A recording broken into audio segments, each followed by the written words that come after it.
تو آج بھی رشیا چائنا وہ اسرائیل کے حق میں نہیں ہے. عین ممکن ہے اللہ مظلوموں کی آواز سے ایسے حالات پیدا کر دے کہ اس جنگ میں براہ راست کون کود پڑے؟ سوویت یونین کود پڑے. اور اگر سوویت یونین اس جنگ میں کود پڑا جس کے پورے چانس لگ رہے ہیں تو پھر یہ تیسری جنگ عظیم کی طرف معاملہ جائے گا, اور اس کے ذمہ دار مسلمان یا فلسطین نہیں ہوں گے. اس کے ذمہ دار ناجائز اسرائیل ہے جس نے ناجائز قبضہ فلسطین پہ کیا ہے. اور پھر دنیا میں جو تباہی ہوگی نا, تباہی ہوگی وہ میرے اور آپ کے تصور سے بھی زیادہ ہے, کیونکہ اب تلواروں سے یا صرف ہوائی جہازوں سے جنگ نہیں ہوتی, اب سب کے پاس نیوکلیئر ہتھیار ہیں, اب ایٹم بم چلیں گے. ہمیں اللہ کی رحمت سے اور قرآن اور حدیث کی جو بشارتیں مل رہی ہیں اس سے پوری امید ہے کہ انشاءاللہ یہ جو ابھی حالات ہوئے ہیں یہ فلسطین کی شکست پہ منتج نہیں ہوں گے. انشاءاللہ یہ اسرائیل کی شکست پہ, ہمیشہ کے لیے شکست پہ یہ اس کا نتیجہ نکلے گا انشاءاللہ. اور نبی صلی اللہ علیہ وسلم کی وہ حدیث پوری ہوگی کہ تمہاری جو بڑی جنگ ہوگی, نبی نے کیا فرمایا, اس امت کی ایک جماعت ہمیشہ جہاد کرتی رہے گی. لا یزال طائفۃ من امتی ظاہرین علی الحق, ہر دور میں لڑائی ہوئی ہے, جہاد ہوا ہے.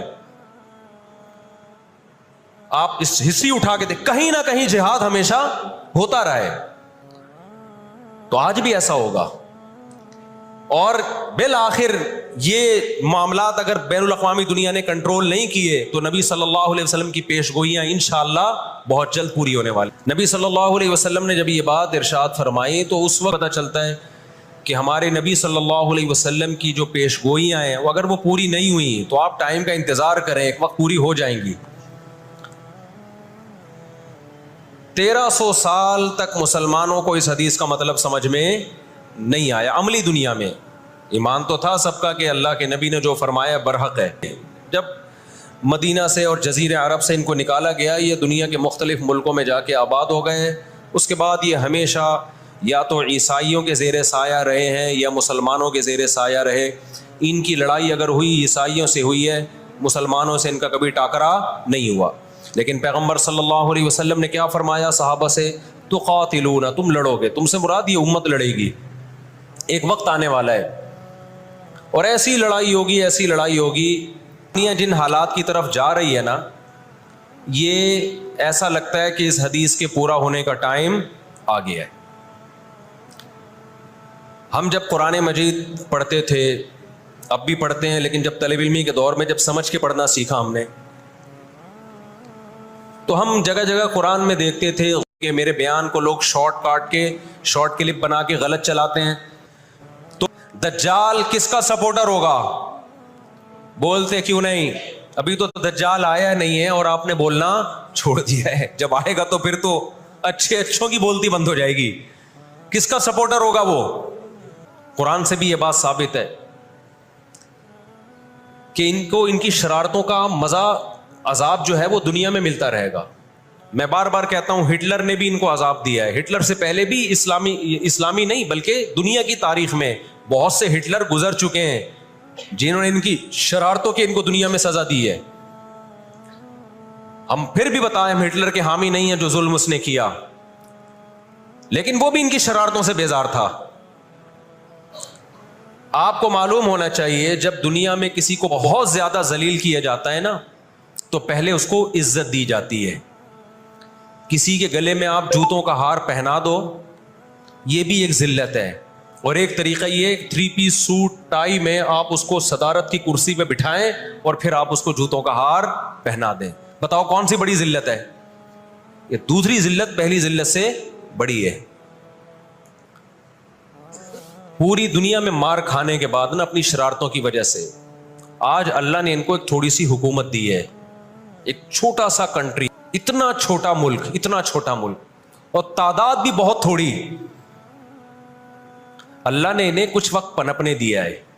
اللہ نے کہا ٹھیک ہے, تم دنیا تمہاری آخری شرارت دیکھ لے, اس کے بعد جو میری طرف سے تم پہ مار پڑنے والی ہے اس کے بعد قیامت تک تم دوبارہ اٹھنے کے قابل نہیں رہو. یہ آخری ذلت کا انتظام. اور جو فائنل میچ ہوتا ہے نا وہ شاندار ہی ہوتا ہے. کیا خیال ہے؟ سیمی فائنل میں اتنا لوگ دلچسپی سے نہیں دیکھتے, کوارٹر فائنل میں اتنا دلچسپی سے بولو نہیں دیکھتے جو فائنل میچ دیکھتے ہیں. اللہ نے ان کا ظلم پوری دنیا کے سامنے نمایا. آج جو غزہ پہ جو کچھ ہو رہا ہے پوری دنیا کے سامنے اللہ نے دکھا دیا. ایک منٹ رکھیں اس کو. پوری دنیا کو دکھایا نا اللہ نے کیا کر رہے ہیں. یہ یونائٹڈ نیشن کی بات کر رہا ہوں میں. تو اللہ تعالیٰ ان کو تھوڑا سا پنپنے دے رہے ہیں کہ ٹھیک ہے اس دفعہ سیمی فائنل تم جیت لو, فائنل تک تو پہنچو نا تم, اس کے بعد ہوگا کیا. دیکھو آپ نے سنا ہوگا کہ لاتوں کے بت ہاتھوں سے نہیں مان. میں نے جب لوگوں کو یہ کہا نا کہ اپنے ملک میں پرامن مظاہرے کرو, لوگوں نے کہا لو پرامن مظاہروں میں لگا کے لوگوں کی صلاحیتیں خراب کر رہے ہیں. ہم آپ کو جہاد سے نہیں روکتے, لیکن آپ جہاد اپنے ملک میں کرو گے, بموں کے ساتھ کلاشن کوفوں کے ساتھ اپنی کنٹری میں مظاہرے کرو, ہمیں آ کے چھیڑو یہاں پہ. ہم جہاد کے منکر نہیں ہیں, آپ سے زیادہ الحمدللہ جہاد کو مانتے ہیں. لیکن آپ اگر یو کے میں, کینیڈا میں, پاکستان میں, سعودی عرب میں توڑ پھوڑ والے مظاہرے شروع کر دو گے, چاہے غیر مسلم کنٹری, تو اس وقت آپ جوش سے زیادہ ہوش سے کام لیں. جوشیلی تقریریں کرنے والے بہت ہیں مارکیٹ میں, ابھی نعرے بھی یہاں لگ رہے ہیں, ہم یہ کر دیں گے. ہم وہ میدان جنگ متعین کیا جاتا ہے لڑائی کے لیے. یہ نہیں ہوتا کہ آپ میدان جنگ میں نہیں جا سکتے تو جو میدان جنگ نہیں ہے اس کو میدان جنگ بنا دو. ایسا دنیا میں کبھی بھی نہیں ہوتا. یہ تو وہ جون پور کے قاضی والا قصہ ہو جائے گا کہ وہ سولی پہ لٹکایا ایک شخص کو, اس کی گردن موٹی تھی, وہ پھندے میں آ نہیں رہی تھی. انہوں نے کہا اس کی گردن چونکہ پھندے میں آ نہیں رہی ہے تو اس کی چونکہ آ رہی ہے اس کو لٹکا دو آپ. وہ کہے گا میری آ رہی ہے لیکن میرا قصور کیا ہے. تو یہ عجیب قسم کا جہاد ہے. آپ اپنے ملکوں میں یو کے, کینیڈا میں آپ نے اگر توڑ پھوڑ کرنا شروع کر دی, وہ چھوڑے گا تھوڑی کینیڈا آپ کو. یو کے, امریکہ میں آپ نے اگر توڑ پھوڑ شروع کر دی, وہ چھوڑے گا تھوڑی. آپ کی اوقات کتنی ہے. لڑائی کے لیے سب سے پہلے میدان جنگ کا تعین ضروری ہے کہ لڑائی ان کی مرضی سے نہیں ہوگی کہاں کہ وہ جہاں چاہ رہے ہیں, لڑائی ہماری مرضی سے ہوگی. ہم جہاں کہیں گے وہاں لڑائی ہوگی. میں سمجھا پا رہا ہوں اپنی بات. تو علاج, بہت سے لوگوں نے جہاد کا انکار کر دیا, یہ بھی غلو ہے. اور بہت سے لوگوں نے ہر جگہ کو میدان جنگ بنانے کے چکر میں ہیں. یہ ایک طرف کی انتہا ہے. آج دنیا نے ان کو نہتا چھوڑ دیا ہے, فلسطینیوں کو, لیکن وہ ڈٹے ہوئے ہیں.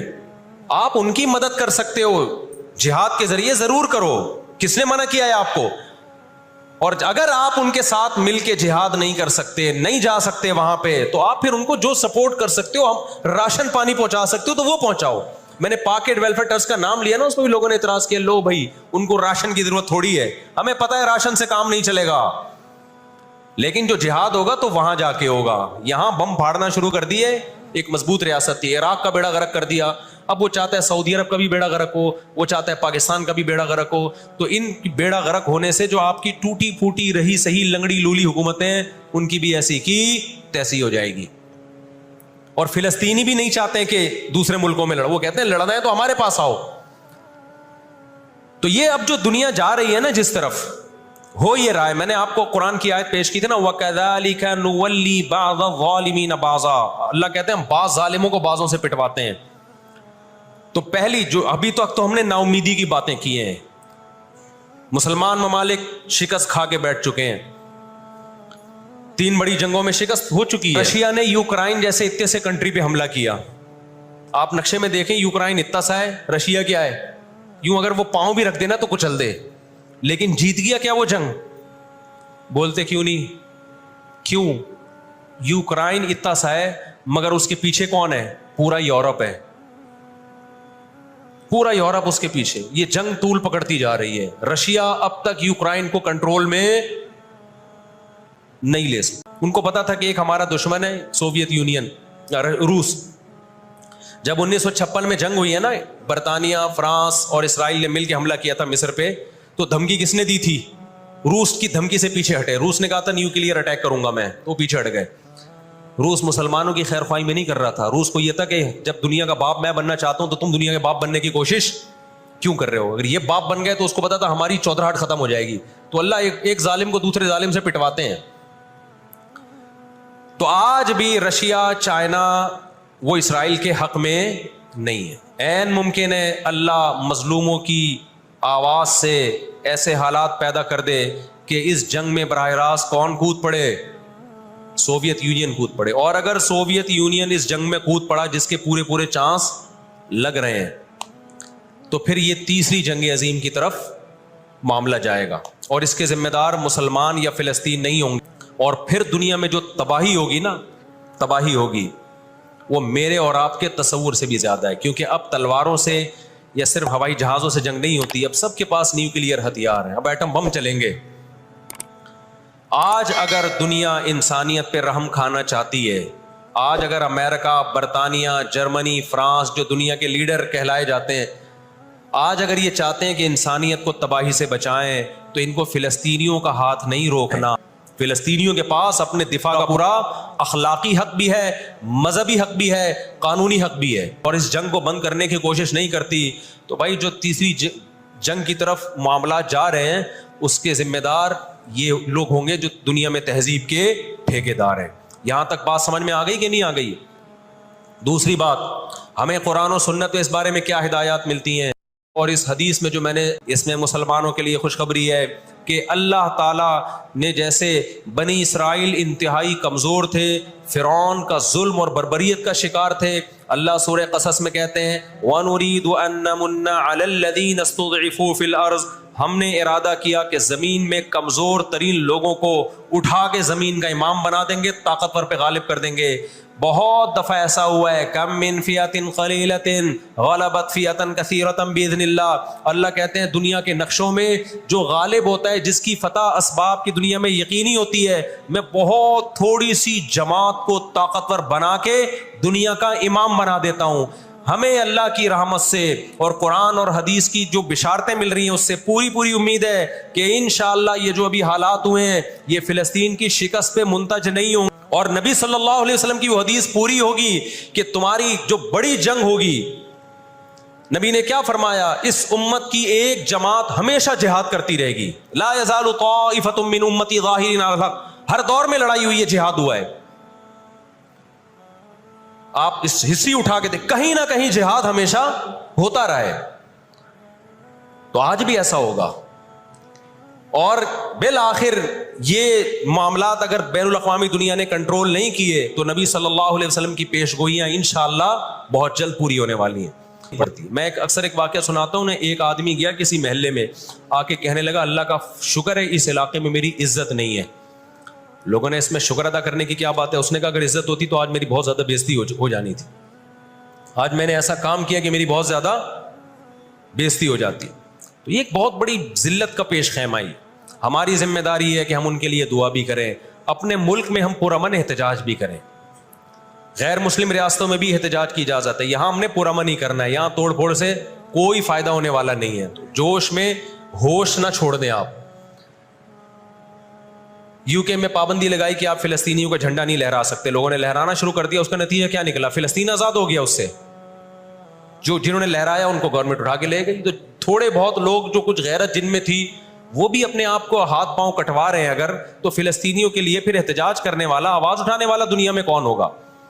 تو جو میدان جنگ ہے وہی میدان جنگ ہے، اور جو میدان جنگ نہیں ہے اس کو میدان جنگ بنانے کی کوشش نہ کرو. بادشاہی کروں دنیا پہ.